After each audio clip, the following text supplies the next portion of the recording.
नमस्कार दर्शकों, कार्यक्रम कानूनी सलाह में आपका फिर स्वागत है। आज हम बात कर रहे हैं नेगोशियल इंस्ट्रूमेंट एक्ट में चेक बाउंस संबंधी कानून पर। बातचीत के लिए हमारे साथ हैं न्यायिक मजिस्ट्रेट प्रथम श्रेणी भोपाल मध्य प्रदेश श्री अरुण सिंह जी। सर, कार्यक्रम कानूनी सलाह में आपका बहुत बहुत स्वागत है। दर्शकों, जैसा कि अभी आपको हमने बताया कि आज हम बात कर रहे हैं चेक बाउंस संबंधी कानून पर, तो हम आपको बता दें कि हम खास तौर से इसमें बात करेंगे कि चेक लेते समय और चेक देते समय इंसान को क्या क्या सावधानियां रखना चाहिए, और जब भी कोई चेक बाउंस होता है तो उस समय उसे क्या कार्रवाई करना चाहिए, उसमें क्या सहायता वो ले सकता है अगर किसी का चेक बाउंस होता है, और चेक बाउंस होने पर क्या कार्रवाई की जा सकती है। कार्यक्रम शुरू करने से पहले हम आपको बता दें कि हमारा ये कार्यक्रम लाइव फोन इन कार्यक्रम है और इसके माध्यम से आप सीधे हमसे जुड़कर सवाल कर सकते हैं। हमारा टोल फ्री नंबर है 1800-233-0040। दूसरा नंबर है 0755266049। टेलीफोन नंबर आप स्क्रीन पर भी देख सकते हैं। तो आइए कार्यक्रम की शुरुआत करते हैं। सर, सबसे पहले जानना चाहेंगे कि निगोशिएबल इंस्ट्रूमेंट एक्ट में जो चेक बाउंस संबंधी कानून है उसमें मुख्य रूप से क्या प्रावधान किए गए हैं, और ये कानून क्या है निगोशिएबल इंस्ट्रूमेंट एक्ट। जी बिल्कुल। सबसे पहले मैं कानूनी सलाह के सभी दर्शकों एवं श्रोतागण को नमस्कार करता हूँ, हार्दिक अभिनंदन करता हूँ। इस विधिक चर्चा के माध्यम से हम आज निगोशिएबल इंस्ट्रूमेंट एक्ट, या जिसे सामान्य तौर पे चेक बाउंस संबंधी कानून के तौर पे हम जानते हैं, उस पर चर्चा कर रहे हैं। और वर्तमान परिवेश में व्यापारिक लेन देन हो या निजी लेन देन हो, चेक का बहुत उपयोग होता है, और जहाँ उपयोग होता है वहाँ पे असावधानियाँ बरतने के कारण वह अपराध की श्रेणी में भी आ जाता है, जो कि हम ज़रा सी सावधानी बरतने पर ऐसी असावधानियों से, परेशानियों से बच सकते हैं। प्रकरण में लिखित अधिनियम का मूल उद्देश्य व्यापारिक लेन देन या समव्यवहार को आसान बनाना था जी। और इसमें काफ़ी हद तक अगर हम थोड़ी सी भी सावधानी रखते हैं तो हम इस चीज़ को बहुत अच्छे से इम्प्लीमेंट कर सकते हैं। हमारा सारा जो लेन देन है, समव्यवहार है, वो बहुत स्मूथली चल सकता है जी। हमें भारी मात्रा में नकद लेके नहीं चलना है, किसी को कैश नहीं देना है। चेक के माध्यम से अगर आप पेमेंट कर रहे हैं तो ये समझा जाएगा कि वह उचित रूप से ही वह धन आपके पास आया है, काले धन पे भी लगाम लगती है। तो चेक के माध्यम से हम अपने व्यापार, समव्यवहार सभी को सुगम तो बना रहे हैं, लेकिन असावधानियों के कारण चेक बाउंस के मामले भी बढ़ रहे हैं। चेक बाउंस एक परिवाद है जिसमें जैसे ही चेक अनादृत हुआ, किसी व्यक्ति को हमने किसी निश्चित धनराशि के लिए चेक जारी किया और वह चेक अनादृत हो गया, तो चेक जिस व्यक्ति ने प्राप्त किया है उसका मूल उद्देश्य ये है कि उस चेक में लिखी धनराशि उसे प्राप्त हो जाए। अब उसके समक्ष समस्या ये होती है कि अब वो चेक अनादृत हो गया, अब उसको वो रेमेडी कैसे प्राप्त हो। बिल्कुल। तो जैसे ही चेक अनादृत हुआ है तो सर्वप्रथम हमें तो ये ध्यान रखना चाहिए कि अगर हमने किसी से चेक प्राप्त किया है तो 3 माह के भीतर हमें उस चेक को भुगतान हेतु अपने बैंक में प्रस्तुत कर देना है, क्योंकि ये आरबीआई की गाइडलाइन है कि अगर 3 माह के बाद चेक जारी किए जाने के 3 माह के बाद अगर वो आहरण हेतु बैंक में प्रस्तुत होता है तो वह इनवैलिड माना जाता है। तो इस चीज़ का बिल्कुल ध्यान रखना चाहिए कि जैसे ही चेक प्राप्त हुआ उसे 3 महीने के भीतर हम आहरण हेतु बैंक में प्रस्तुत कर दें, क्योंकि सामने वाला व्यक्ति प्राय ये देखने में आया है कि वह आश्वासन नहीं देता है कि आज नहीं कल लगा देना, कल नहीं परसों लगा देना। उनके आश्वासनों पे आप चलते रहिए, मगर 2 महीना 20 दिन जैसे ही हों आप उनसे कह सकते हैं कि आप हमको नया चेक दे दो या पुराना चेक वापस ले लो, क्योंकि एक बार वह अवधि निकल गई तो आपको इस विशेष अधिनियम का कोई लाभ प्राप्त नहीं हो पाएगा। वो आपका परिवार प्रचलन योग्य नहीं होगा। बहुत अच्छी जानकारी दी है आपने कि किसी भी व्यक्ति को पहले सबसे सावधानी यही रखना है कि उसको लिमिटेशन में चेक की जो समय सीमा है उसमें चेक प्रस्तुत करना चाहिए। यदि कोई चेक बाउंस होता है और कोई व्यक्ति प्रकरण लगाना चाहता है तो उसके लिए क्या प्रक्रिया होगी, तथा क्या कोई कोर्ट फीस भी अदा करना होगी? जी बिल्कुल बिल्कुल, ये बहुत अच्छा सवाल है। जैसे ही आपका चेक बाउंस होता है और चेक बाउंस होने के बाद आपको जैसे ही जानकारी चेक अनादरण की प्राप्त होती है, उस चेक अनादरण की जानकारी प्राप्त होने के 1 माह के भीतर आपको विधिक मांग सूचना पत्र संबंधित व्यक्ति को भेज देना चाहिए। और विधिक मांग सूचना पत्र जैसे ही सामने वाले व्यक्ति को प्राप्त हो जाता है, उस प्राप्ति दिनांक से 15 दिवस के पश्चात, 15 दिवस की अवधि यहाँ पे वेटिंग पीरियड होता है। 15 दिवस तक इस चीज़ का उसको मौका दिया जाता है कि वह चेक की राशि का भुगतान कर दे। अगर वह 15 दिन के भीतर उस चेक की राशि का भुगतान विधिक मांग सूचना पत्र अनुसार कर देता है तो धारा 138 परक्राम्य लिखित अधिनियम के अधीन जो अपराध बनाया गया है उसकी ओर आकर्षित नहीं होता है। परंतु अगर उसने मांग सूचना पत्र प्राप्ति के पश्चात भी चेक की राशि अदा नहीं की तो उक्त स्थिति में 15 दिन की अवधि पश्चात 1 माह के भीतर हमें परिवाद न्यायालय में प्रस्तुत कर देना होता है। यह परिसीमा चेक बाउंस के मामलों के संबंध में दी हुई है। कई बार ये स्थिति बन सकती है कि परिवादी स्वयं की अस्वस्थता के कारण या किसी अन्य ऐसी घटना के कारण जिस पर उसका कोई बस ना हो, समय पर परिवाद ना प्रस्तुत कर सके, परंतु उसमें भी घबराने की कोई आवश्यकता नहीं है। नेगोशिएबल इंस्ट्रूमेंट एक्ट में 142 ख के अधीन यह उपबंधित किया गया है कि परिवादी यहाँ उसका परिसीमा ज़्यादा हो गया है तो उस विलंब की अवधि को माफ़ करने के लिए आवेदन प्रस्तुत कर सकता है। उस आवेदन में वह विलंब के अपने कारणों को लिखित करते हुए आवेदन प्रस्तुत करेगा। न्यायालय उस आवेदन पे आरोपी को सुनवाई का अवसर देगा और सुनवाई का अवसर देने के पश्चात उस आवेदन पे यथोचित आदेश पारित करेगा। प्रायः न्यायालय का उस ऐसे विलंब के आवेदनों पर उदार दृष्टिकोण ही होता है और सामान्यतः इस बात पे ज़्यादा जोर रहता है कि गुण दोष पे मामला निराकृत हो। जी सर, आपने बताया कि जो 15 दिन की अवधि है मांग सूचना पत्र के बाद यदि नहीं सामने वाला देता है तो फिर ये केस बनता है, प्रकरण बनता है इस एक्ट के तहत। तो यदि किसी को सही जगह पे नोटिस तामील ना हुआ हो, अगर उसका ये डिफेंस हो कि उसको नोटिस ही नहीं मिला है, मांग सूचना पत्र उस तक पहुंचा ही नहीं और सामने वाले ने केस लगा दिया, किसी और ने रिसीव कर लिया नोटिस, तो क्या ऐसी स्थिति में भी ये माना जाएगा कि उसको ये जानकारी थी कि इससे मांग सूचना पत्र उसको जारी किया गया है? जी, अगर हमने रजिस्टर्ड डाक के माध्यम से आरोपी के सही पते पर नोटिस भेजा है तो यह उद्धारित किया जाएगा कि उसे नोटिस प्राप्त हो गया है। इसके अतिरिक्त यदि उसे इस प्रकार का बचाव लेना है कि उसे नोटिस मिला ही नहीं या गलत पते पर हो गया तो उसके लिए उसे चेक राशि का 20% तक अधिकोषित भी करना पड़ेगा प्रारंभिक तौर पे, तभी वह इस आशय का बचाव ले सकता है। इस संबंध में माननीय न्यायालयों का न्याय दृष्टांत भी है। सीसी हलवा हाजी का एक न्याय दृष्टांत है जिसके अनुसार हमें इन चीज़ों को ध्यान में रखना है कि अगर वह ऐसा बचाव ले रहा है तो क्या उसने अपनी उपस्थिति के पश्चात, प्रकरण में अपनी उपस्थिति के पश्चात ऐसी कोई चेक राशि अधिकोषित करी है। अगर नहीं करी है तो ऐसे उसके किसी बचाव का कोई लाभ उसे प्राप्त नहीं होता। जी सर, आपने बताया कि जो समय सीमा है वो उसका निर्धारण 15 दिन और 30 दिन के हिसाब से होता है, तो इसकी गणना कहाँ से होती है?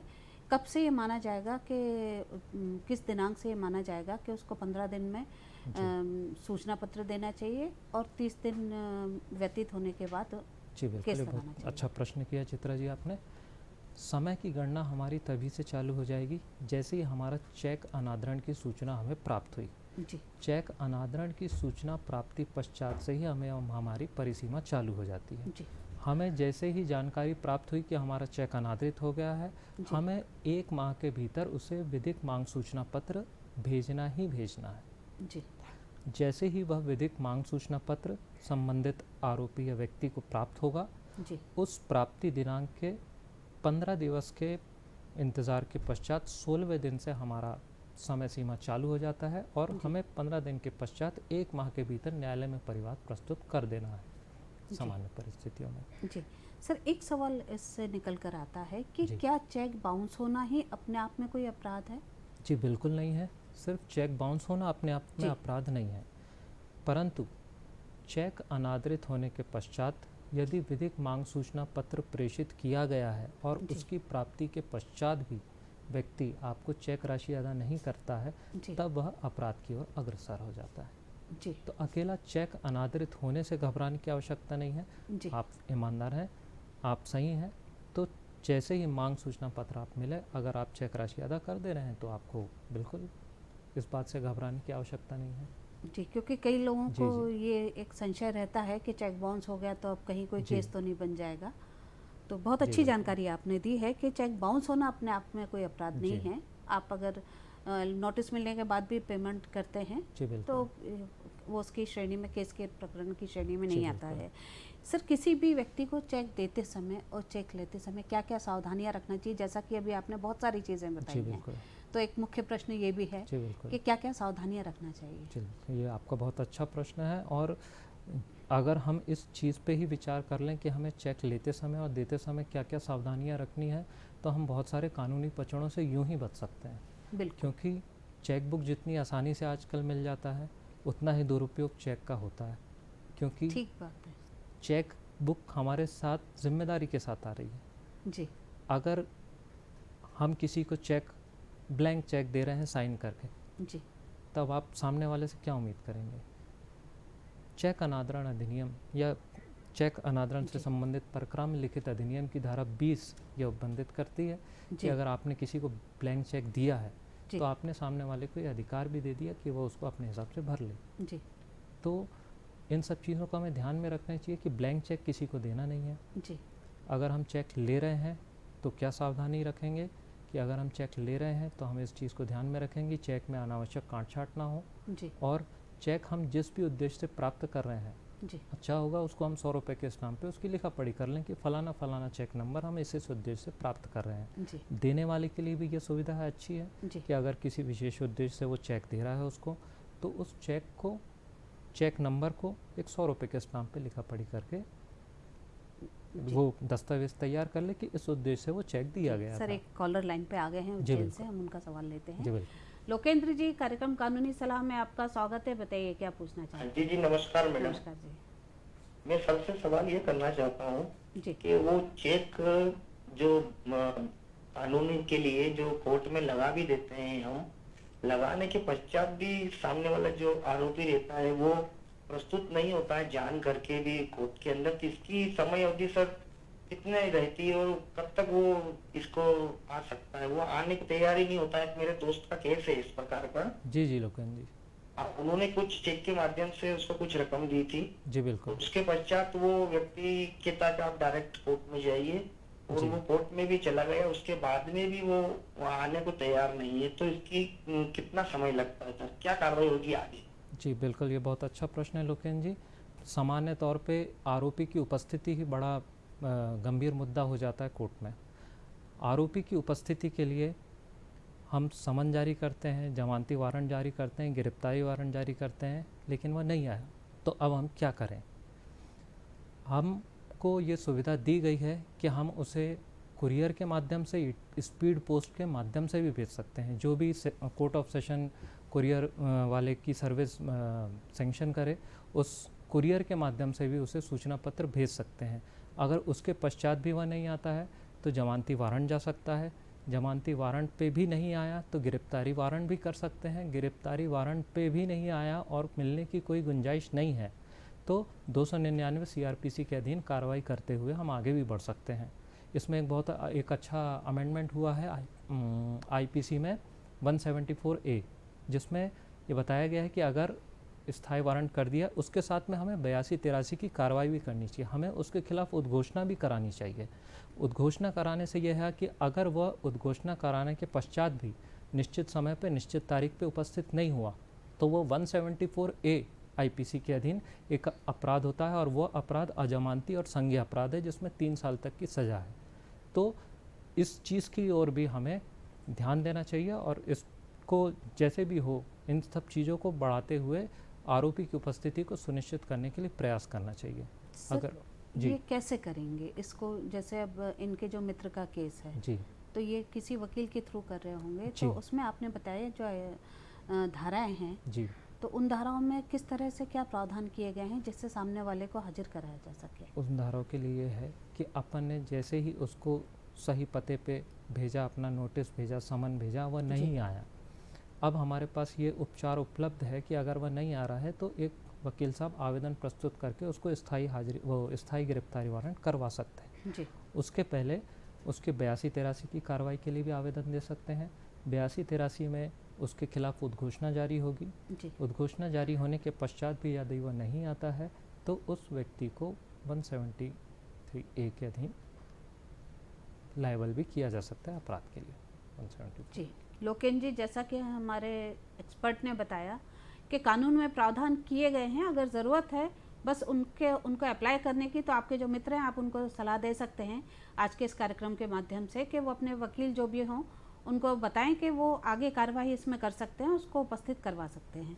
हम चर्चा कर रहे थे कि सावधानियां क्या क्या रखना चाहिए चेक देते समय और लेते समय। जी तो आपने बताया कि देते जी, समय बिल्कुल। क्या करना चाहिए और लेते समय क्या क्या करना चाहिए। जी, चेक देते समय हमें विशेष तौर पे इस ध्यान का रखना चाहिए कि हम अगर चेक दे रहे हैं तो उस चेक को हम किस उद्देश्य से दे रहे हैं यह हमारे पास स्पष्ट हो जी कि हम किस उद्देश्य से वो चेक दे रहे हैं। चेक जी। में अनावश्यक काट छाट ना हो। जी और अगर हम चेक ले रहे हैं तो चेक ले रहे हैं तो इस बात को ध्यान रखें कि चेक हम निश्चित समय अवधि में अर्थात कि 3 माह के भीतर उसको आहरण हेतु बैंक में प्रस्तुत कर ही लें। जी और यदि अनादरित हो गया है तो उसको निश्चित समय अवधि में मांग सूचना पत्र भेज दें। जी और मांग सूचना पत्र भेजने के पश्चात भी अगर वह नहीं दे रहा है तो उसको समय अवधि के भीतर परिवाद दायर करने में देर ना करें। सर, यदि किसी कंपनी का चेक बाउंस होता है जी बिल्कुल। तो फिर उसमें किसका दायित्व होगा और उसमें किसके खिलाफ केस लगाया जा सकता है। जी बिल्कुल। कई बार ये स्थिति होती है कि बड़ी बड़ी कंपनियों के भी चेक बाउंस हो जाते हैं। जी तो ऐसी स्थिति में कंपनी तो आरोपी के तौर पे होती ही है। जी जो सिग्नेटरी होता है उस चेक में, जिसने साइन किया हुआ होता है, उसे जी। भी अभियुक्त के तौर पे अभियोजित किया जाता है। जी इसके अलावा उस कंपनी के जो भी एमडी होंगे, मैनेजिंग जी। डायरेक्टर होंगे, जॉइंट डायरेक्टर होंगे, वह भी उसी प्रकार उसमें भागीदार होंगे। जी। अन्य कोई जॉइंट डायरेक्टर हैं तो वह भी होंगे, बशर्ते हमें इन चीज़ों का ध्यान रखना पड़ेगा कि उन जॉइंट डायरेक्टरों की उस कंपनी के कार्य व्यापार और समव्यवहार में जी सक्रिय भागीदारी को हम अपने परिवाद में स्पष्ट रूप से अभिवचनित करें कि इस प्रकार से इन जॉइंट डायरेक्टर महोदय का, एमडी का जी। इस कंपनी के कार्य व्यापार समव्यवहार में सक्रिय भागीदारी रही है, तभी जी। हमें उसका लाभ परिवाद में प्राप्त होगा। जी उसमें कंपनी के जो भी सिग्नेटरी हैं वो, जी जो भी भागीदार हैं, पार्टनर हैं वो। जी, हमें इसका स्पष्ट अभिवचन करना जी। पड़ेगा अपने परिवाद पत्र जी में। सर, चेक बाउंस संबंधी जो प्रकरण होते हैं, क्या वो लोक अदालत के माध्यम से या समझौते के माध्यम से भी निराकरण उनका होता है जी ये बहुत और किस स्थिति में होता है। जी जी, ये बिल्कुल बहुत बढ़िया अच्छा प्रश्न है। लोक अदालत के माध्यम से चेक बाउंस ही नहीं, सभी प्रकार के प्रकरणों के निराकरण हेतु न्यायालय विशेष रूप से जोर भी देती है। जी और चूँकि ये छोटा मामला है, समन मामला है, जी। समरी ट्रायल मामला है, तो इसमें प्रयास भी यही होता है कि प्रारंभिक स्तर पे जितना हो सके समझौते के आधार पे अधिक से अधिक प्रकरण निराकृत कर सकें। जी।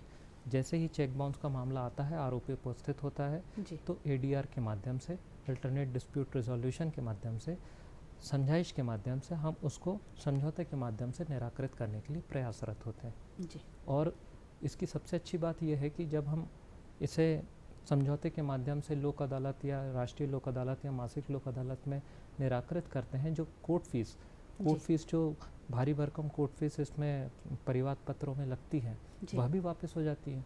जी। और हमको इस चीज़ के लिए प्रोत्साहित भी किया जाता है कि अधिक से अधिक जो है हम लोक अदालत के माध्यम से या सामान्य तौर पे भी राजीनामा के माध्यम से समझाइश दे के उनको निराकृत करें। जी आपने बताया कि लोक अदालत के माध्यम से भी समझौता होता है, पर यदि कोई पक्षकार जो सामने वाला पक्षकार है जिसे देना है, जी वो शुरू में उसके लिए तैयार नहीं होता, फिर बाद में उसको गंभीरता समझ में आती है जी कि भाई उसके ऊपर आर्थिक लाइबिलिटी ज़्यादा आ सकती है, तो जी, यदि जी। वो बाद में किसी केस में समझौता करना चाहे तो कोई फ़र्क पड़ेगा? शुरुआती स्तर में नहीं करता है जी तो? बिल्कुल। देखिए, माननीय उच्च न्यायालय के जो न्याय दृष्टांत हैं, एस दामोदर प्रभु विरुद्ध सैयद बाबा लाल का एक न्याय दृष्टांत है, जिसमें यह उपबंधित किया गया है कि जैसे ही अगर आप न्यायालय में आरोपी उपस्थित होता है, उसे 1 या 2 पीछे के भीतर यह बता देना चाहिए कि प्रकरण में राजीनामा की संभावना है। क्योंकि जी। यदि पश्चातवर्ती क्रम में वह राजीनामा करता है तो क्योंकि न्यायालय का समय और परिवादी या आरोपी का भी समय काफ़ी व्यय होता है उसमें, तो अगर वह पश्चातवर्ती क्रम में करता है तो उसे चेक राशि का कम से कम 10% तक जो है समझौता शुल्क के तौर पे अदा करना होता है। यही स्थिति यदि अपीलीय कोर्ट या माननीय उच्च न्यायालय के स्तर पर चली जाती है तो उसे 15% तक जमा करना होता है, और यदि यही स्थिति माननीय उच्चतम न्यायालय के स्तर पर जाके राजीनामा होता है तो 20% तक चेक राशि का उसको अदा करना होता है। तो अगर हम प्रारंभिक स्तर पर ही समझौते के माध्यम से इसके लिए प्रयासरत हो जाते हैं तो इसको बहुत ही जल्दी और कम समय में हम ऐसे मामले सुलझा सकते हैं। जी, इसके पीछे क्या उद्देश्य है जो ये बाद में पेनल्टी लगाई गई है कि यदि बाद वो में शुरू में नहीं करता है तो बिल्कुल, 10% और 20% के हम पीछे क्या इसके उद्देश्य है? उद्देश्य को अगर समझें तो आज की स्थिति में कोई भी न्यायालय जो है प्रकरणों से बिल्कुल भरी पड़ी है। जी, अगर हम उस प्रकरण में लीगली तौर पे आगे प्रोसीड होते जाते हैं तो जी। न्यायालय का समय और परिश्रम, जी, पक्षकार का परिश्रम और समय जी। दोनों ज़ाया होता है। अंत में जाके अगर वो राजीनामा करता है जी, तो जो भी बीच में प्रोसीडिंग्स हुई हैं जिसमें न्यायालय का, पक्षकार का पैसा, समय, श्रम लगा है वो जी। व्यर्थ हो जाता है। व्यर्थ यूं भी ना माने, लेकिन जी। समय जो है, जो चीज़ पहले निराकृत हो सकती थी वो कई सालों बाद हो रही है। जी, तो उस चीज़ को हतोत्साहित कर इस चीज़ को प्रोत्साहित करने के लिए कि अगर राजीनामा की गुंजाइश है तो वो बाद में होने की जगह पहले हो जाए। जी। और सबसे अच्छी बात ये है कि कई बार होता है कि चेक राशि बड़ी है, जी, एक मुश्त वो पैसा नहीं दे सकता भाई, उसने कह दिया कि मैं किश्तों में पैसा दे पाऊंगा, 2 महीने बाद इतना, 2 महीने बाद इतना, 2 महीने बाद इतना। जी, यदि ऐसी स्थिति बनती भी है तो दोनों पक्षकारों के लिए बहुत ही अच्छा है कि वैसा समझौता लिखित में लेके उसके संबंध में न्यायालय से लोक अदालत के माध्यम से अवार्ड पारित करा लें। जी, कल की स्थिति में अगर मान लीजिए वो नहीं भी कर पाता है जी, तो भी उसको हम डिक्री के तौर पे निष्पादित करवा सकते हैं, जी, तब भी हम उसकी वसूली करा सकते हैं। जी।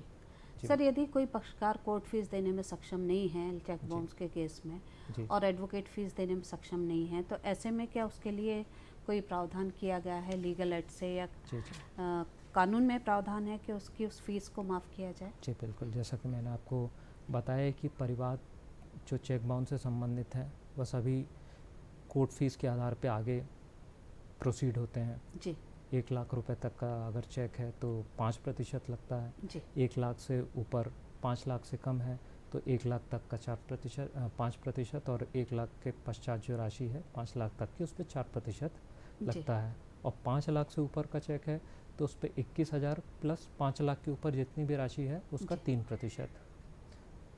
200 रुपये न्यूनतम के अध्ययन और अधिकतम 1.5 लाख रुपए के अध्ययन ये कोर्ट फीस अपनी रहती है। जी, इसमें शासन का एक नोटिफिकेशन है 1/4/1983 का, जी, जिसके माध्यम से जो विधवा महिलाएं हैं, अवयस्क बच्चे हैं या भूमिहीन कृषक हैं या जी। अनुसूचित जाति जनजाति के सदस्य हैं, जी, ऐसे व्यक्तियों की आय अगर 1 लाख रुपए वार्षिक से कम है जी, तो उन्हें न्याय शुल्क से मुक्ति दे सकती हैं। अगर ऐसे कोई परिवादी इस श्रेणी में आते हैं तो उन्हें निश्चित तौर पर इस चीज़ का लाभ उठाना चाहिए।